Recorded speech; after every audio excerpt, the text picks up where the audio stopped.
What's up, fellow book nerds, and welcome back to the Lucid Nightmare. I'm your host, as always, Jay Schatzer, and it is time for another kind of a book haul video here. I have a lot of awesome novelizations in my pile next to me, and some really cool, unorthodox kind of flick-based books. So let's check them out and see what I have to add to the collection. First up is a movie I actually showcased in a movie haul a few videos ago. It's a weird sci-fi thriller. I don't even know how to describe it, but I picked up the novelization because it got me to thinking if there was a novelization of this movie, and there actually was, and I found one with a badass cover. It is The 10th Victim, and look at that awesome cover with Ursula Andrews right there in the front with her torpedo laser shooting tits. Such a weird cover, but I thought it was really cool. There was other ones that more resembled the poster of the film, but I had to go with this one because it really is an interesting, cool, colorful cover. But you got the back there with a little summary. But yeah, it's a really strange mixture of action, spy, spoof, satire, where people are hunting down each other and they're televised. I mean, it's almost got a Running Man kind of feel to it as well. But it's got a lot of espionage, spy elements from the 60s to kind of make it its own kind of beast. But I would love to read the novelization to see what the heck is different and what they're pulling from, because I don't think this is actually the original book that the movie was based on, I believe. And the author is Robert Sheckley.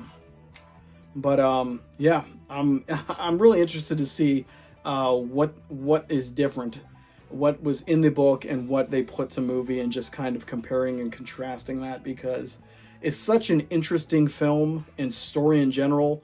Much like Zardoz, it's a weird concept kind of blended together with a whole bunch of different stuff. And yeah, probably a lot of drugs were taken to make this book and to write it and think of the concept. But it's not even that big of a read as well. It's only 108 pages, so real quick read for a really interesting story. Let's move it on to something. It's pretty much got two different stories in this one here. But I got it for a specific one because I already own another version of this book, that the double, whatever the hell you even call these packs. But this is Clive Barker's Lord of Illusions. But it also has Cabal in there, the Nightbreed story. But I think it goes by a different, I can't remember what the name of it. The actual story that Lord of Illusions is based on. I think it's The Last Illusion. I think it's what it's called. The story that's based on. But I love Lord of Illusions. Really interesting flick. I saw it when it first came out, when my family had a legal black box that you could watch pay-per-view stuff for free. And I watched Lord of Illusions at like age 15 or 16, and I was kind of blown away by how strange it was. And it's always stuck with me. Just the imagery, the weird magical aspects of it. It's a very dark and brooding kind of film. But so is Nightbreed, but in a different way. It's more of a freak show. But it's cool to have both of these stories in one little kind of package. So I picked this one up mostly because I needed the Lord of Illusions. I do have Cabal on hardcover somewhere in the collection. I think it might be downstairs. No, man, I think it's up in my office. But yeah, really cool. And I just really glad that I have Lord of Illusions now. The final illusion to kind of read it and see what it's all about. But, oh, all right. Next up is a legendary sci-fi series where I have 3 of the 4 movies, I believe there are, because I don't think I have the 1. But I have Planet of the Apes, the first one. Then I have Planet of the Apes, or Beneath the Planet of the Apes, the second movie in the series. And then Battle for the Planet of the Apes, the 4th one. I don't have, I think it's Conquest? Shit, I'm getting them mixed up. Yeah, I think it's Conquest is the 3rd one. Is that when they go back in time? I got 3 of the series. These are my favorite ones of the series. I love the third one as the film, but it's a whole different beast, and I love these ones more because they're more action sci-fi oriented, with kind of the weird future possibilities. And these covers are really, really badass. I love the simplicity of the first one with just the ape head, and then you got Taylor down here with his crew going across the lake after their plane crash. Really cool stuff. And this one's written by Pierre Boulez. And I think this is just an original novel. It's not based off of any screenplay. But then you have the Beneath the Planet of the Apes. Got some screenshots there from the film. But this one is a novel by Michael Avalon, based upon characters created by Pierre Boulez. And, yep. So, the novel based on the film. And I don't know if they're pulling from the screenplay or what on that one. But then you have Battle for the Planet of the Apes, which is a really badass cover right there with the apes in their little, I guess, worker outfits is the best way to say it. The most PC way to say it. But this one is by David Gerrold, based on the screenplay by John William Corrington and Joyce Hooper Corrington. So this is based off the screenplay of the explosive film. So that's pretty cool, from 20th Century Fox. But I always love these movies with a passion, and really glad that I have the novelization here. And I'll probably pick up the third one sometime, but I wanted to make sure I got my favorites out of the way. But really, really cool additions to the collection. And then up next is, I mean, it's not the coolest movie out there. It's a remake of a classic. I enjoy it, but it's a guilty pleasure. I think they could have done better. I think they had the right character for the role, but the story just wasn't working for me.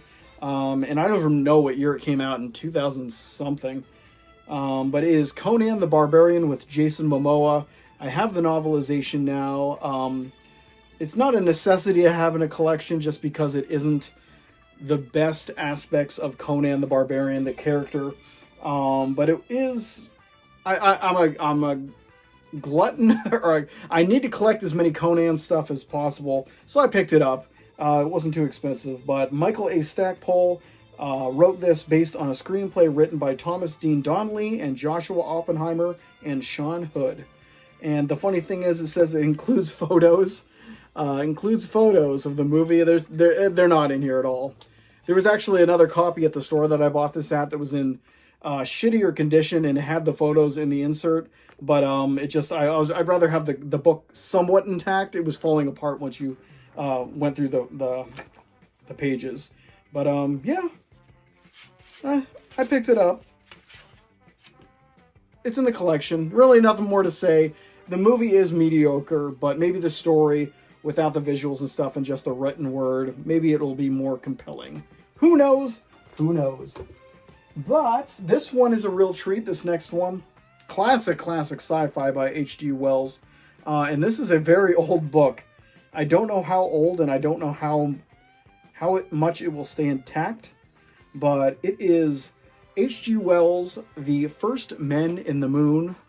And this is a very, very antique-looking book. But I love it because it has this cool cover here that's full of mystery. But on the back is what really sold me, is that it has a map of the moon with different locations. And I just love this old style kind of illustration, I guess is the best way to say it. It's just really cool with different labels of the different locations in the story. It's just really interesting. I just thought that was really compelling. But yeah, I mean, it's still in pretty good condition. It's not coming apart in places, but you can tell it is a super, super old edition. And let me see if I can even see I don't want it to start falling apart on me. Come on, give me a year here, guys. Whatever, it doesn't even have a year. It doesn't have a year. This thing was made before the dawning of time. But yeah, cool edition. That it's more for preservation at this point, just because it is so old. But I think this might be the only copy that I have of it. Maybe I'll get a newer copy that I don't beat it up when I'm reading it. So, but yep, awesome, awesome movie. And this is the original story by H.G. Wells.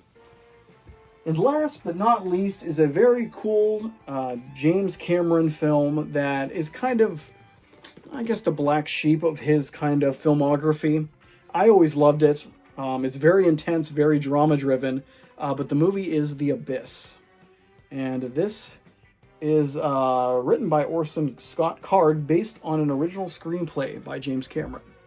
So you got a classic sci-fi writer and a pretty great sci-fi story involving aliens, underwater aliens, and all kinds of cool stuff. If you haven't seen the film, definitely check it out. That's one movie that I need to get upgraded. They have the new 4K, I think even the Blu-ray that's out.